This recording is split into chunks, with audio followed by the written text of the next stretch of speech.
அகமதில் என்பலன் குறைந்திடினும் அகமதில் உம்பலன் பெருகுவதால் கழுகிடை போல் புதுவாலிபம் என்னுள்ளில் கிருபையால் அனுதினம் வளர்ந்திடுதே.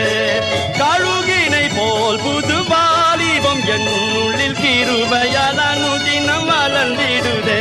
எந்த ஜீவனிலும் மாறுமை